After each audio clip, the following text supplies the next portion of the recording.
Okay. Good day, everyone. So we're talking about Fibonacci retracement and Fibonacci numbers. So the last class, like I said, this is an impulsive move. This is a retracement. This is an impulsive move. This is a retracement. This is an impulsive move. This is a retracement.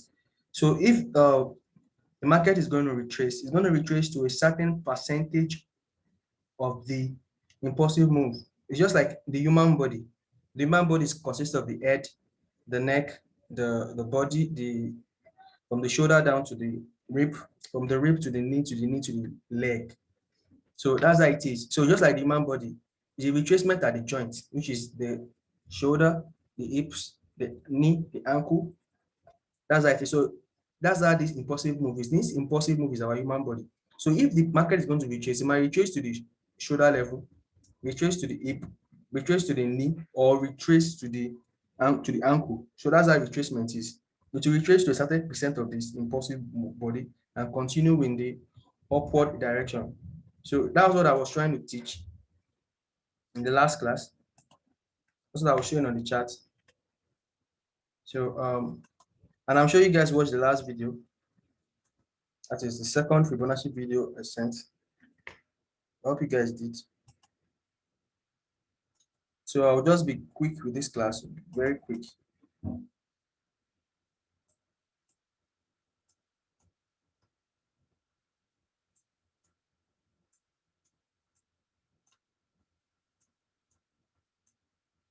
Now, we all can see that this is an uptrend. This is an uptrend. We all can see that this is an uptrend move. So at this particular impulsive move, the market retraced a bit, then continue in the up move. At this particular impulsive move, the market retraced a bit and continue the up move. Now, if we are to draw our horizontal line, you'll notice this particular retracement here, this particular move here, this particular retracement rather, where the market retraced to, that particular zone was a support. And looking at the past, it was a resistance turned support, right? We're talking about this particular point. This is our area of interest here. This retracement, because the market moved from this impulsive move to this impulsive move here.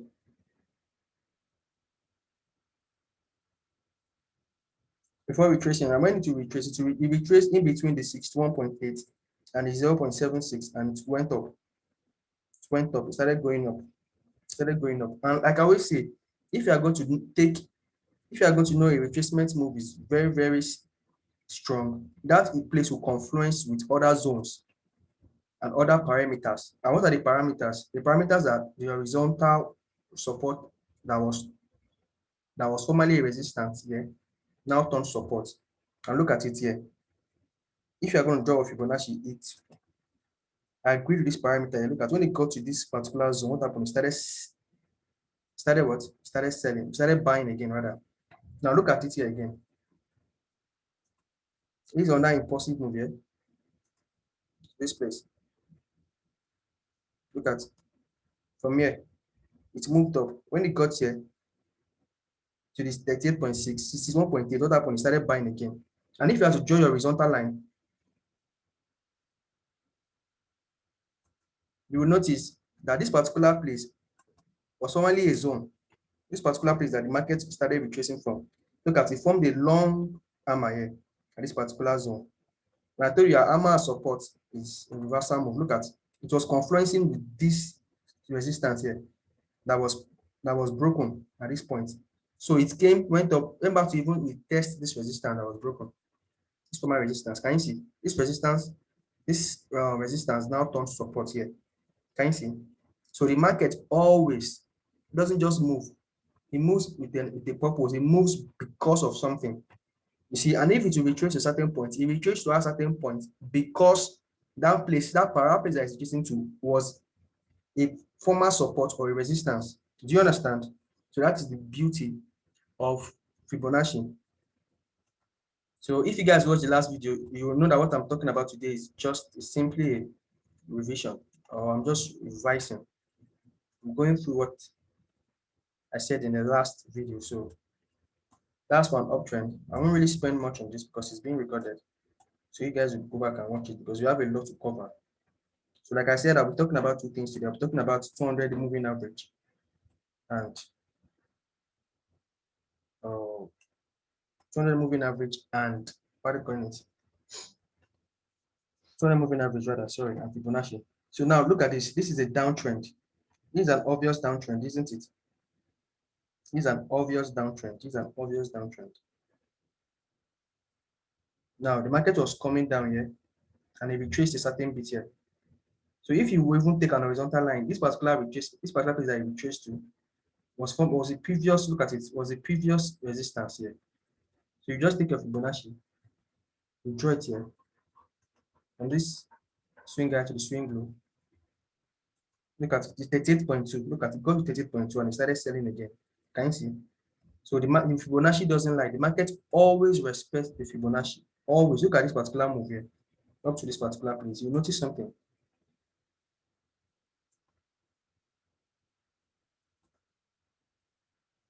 So you see this zone here.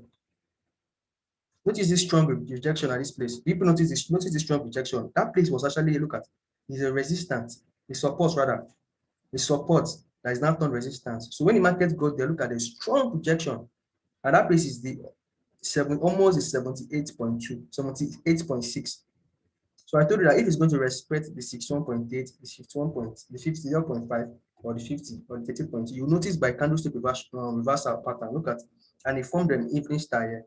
But the market actually got here almost the 78.6, which is this zone. When you got to this zone, this resistance here, not on support. This support resistance not on this support rather not on resistance. It was a strong rejection and market continued selling. So like I told you, Fibonacci doesn't lie. It doesn't lie. So that is it for Fibonacci. Always don't use it in isolation. Use it together with other parameters, which is your horizontal line and your trend line. So if you also look at this place, this is the dynamic resistance. When it goes to the dynamic resistance, something happened at the dynamic resistance. There was a strong rejection here because you can't use it in isolation. It works with other parameters. When it goes to this dynamic resistance, what happened? It started selling. Do you see? It started selling. When it goes to this dynamic resistance, you also respected the trend line, expected this horizontal zone, and look at it. It's in a downtrend. Can you see? The market is in a downtrend. It got to the dynamic resistance and it touched the horizontal line, the horizontal support turned resistance here, which is 4 reasons why the market will sell. And if you draw your Fibonacci, it got to a Fibonacci zone and it formed the reversal pattern. And look at it. See, this one is a strong sell. So that is how it works. Fibonacci has saved me several times. So I know if with more practice, you guys should watch this video over and over again. With more practice, you get used to it. So that is it for Fibonacci now. So I hope you guys, so you guys should put on your mic. If you have any question, quickly ask it, please, so we can move. Hello. Okay, Can you hear me? I can hear you. Okay, now from this Fibonacci now, will you consider 3.8, right? 0.38. Yes. But what about 0.5 and 0.18? Does that mean nothing really happened on that spot? Now, see, if the market, like I said, the market, all these levels are Fibonacci levels. The market respects everything. Do you understand? But majorly, it always respects 38.2, 50, and 61.8. Do you understand? It respects everything, but majorly it respects this theory. That's why if you go back on your own and practice, that's why you have to practice what you have been taught. You have to go back and back test it. And by back testing means going back to practice what you have been taught.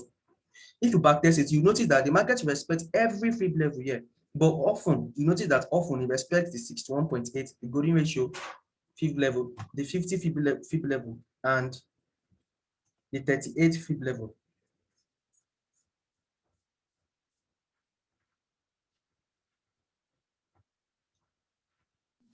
Now, what I'm not saying is this. Are you here? I'm hearing you. Okay, now does that mean we don't have anything to do with 0.61 in this case now? Yes, in this case, look at in this case, see, In this case, I told you that you draw your Fibonacci when the market is retracing. Do you understand? The Fibonacci doesn't control the market movement. This Fibonacci that you see here, it doesn't control where the market will retrace to. It doesn't control how the market will move. It's just here to guide you, to tell you that, okay, the market might retrace here, might retrace here, might retrace here. Do you understand? They're just here to show you guidelines where the market might get to. And when the market is going to respect each or any of them, it will start by showing you long rejection like this. Look at this long rejection and a candlestick reversal pattern. And that's when you enter your buy or sell. That's your buy or sell opportunity. Do you understand? So every fib level here is important. It's as important as this. But often than not, the market respects majorly this theory. Do you understand? The market respects every other one, but majorly these are the three ones that the market often respect. That's why I call them the most important one, because if you back test now, the market respect this theory often. You understand? So every other one is important too. Please don't they are important too, they are not useless. But the market might not respect the 50. It might go and respect the 61.8. It might go and respect the 38.2. Do you understand? So, but when the market respects it, it will start showing you reversal, candlestick rejection, and reversal pattern. So, am I able to answer your question like that? Hello? Well, let's leave it for now. But is there any way we can use market that have not even come up at all for this application of this Fibonacci at all? Is it possible? Yes, yes. Let me show you something now. Let's go to your live. Let me remove this.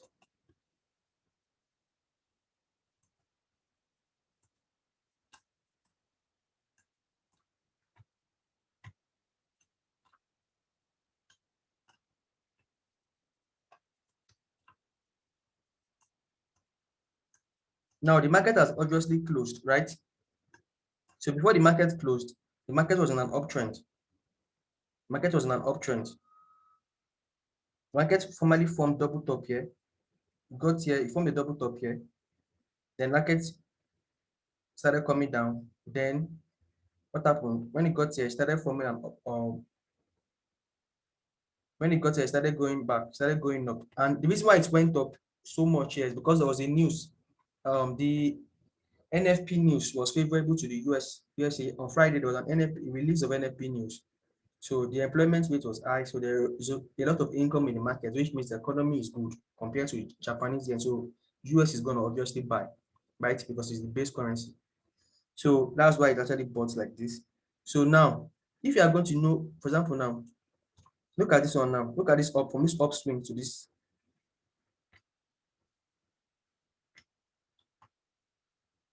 Look at this upswing here. Look at this one now. When the market got to 61.8, then it started going back up again. Can you see? It started going back up again. When it got to 61.8, it started going back up. Can you see? Now, in this instance now, this is also the resistance. This is the highest point the market has gotten to. This is the highest point the market has gone to. This is market resistance for now.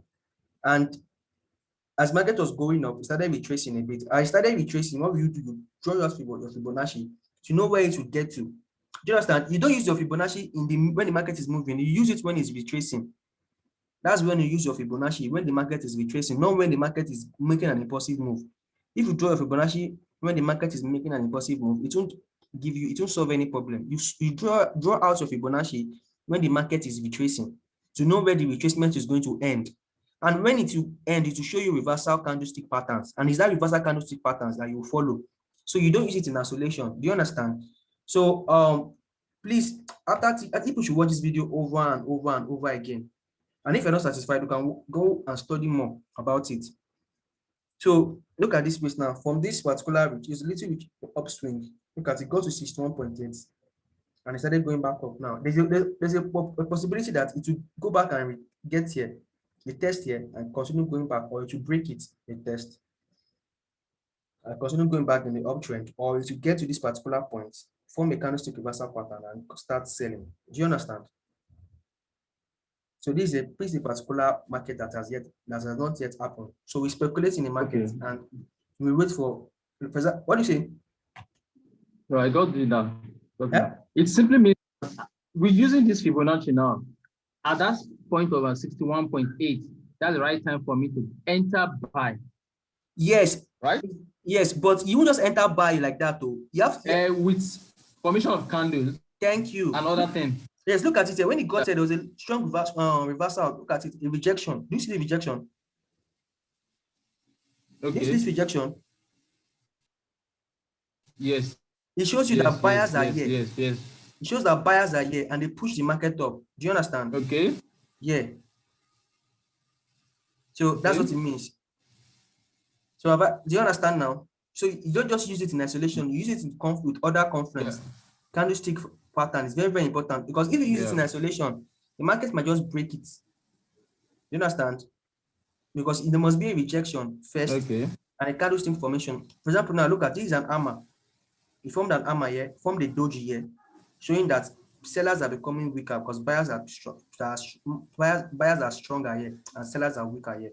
Can you see the rejection started? Then a doji indecision in the market. The market started moving in the buyer's direction. Now, there's a possibility that the market will get to this particular resistance and start selling. The market might obey this resistance or it might break it and turn it to a support. Can you see? So you wait for the market to get here and see what happened at this point before you know into whether to enter your buy or sell opportunity. So do you understand, please?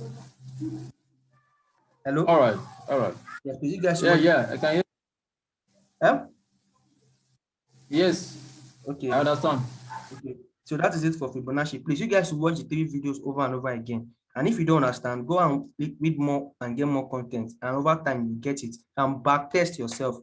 Go to the chat and practice it. So the more you practice it, the better it will get. I'm telling you, you want to practice it 2 or 3 times, to click. So that's it for Fibonacci. So please, you guys should practice though. It's not about just watching these class videos. Please practice because this is also a camp whereby you practice. I'm telling you, it's all about practice though, because while practicing, you might discover something that I don't even know, and that will come to your advantage. Do you understand? So it's all about practicing and doing more research. You see, so me, I'm opening the door to you guys into the world, into the FX market world. You understand? I'm opening the door. I'm opening your eyes to things.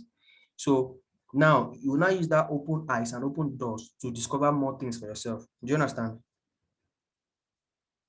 So that is it for FX. So for today, for Fibonacci.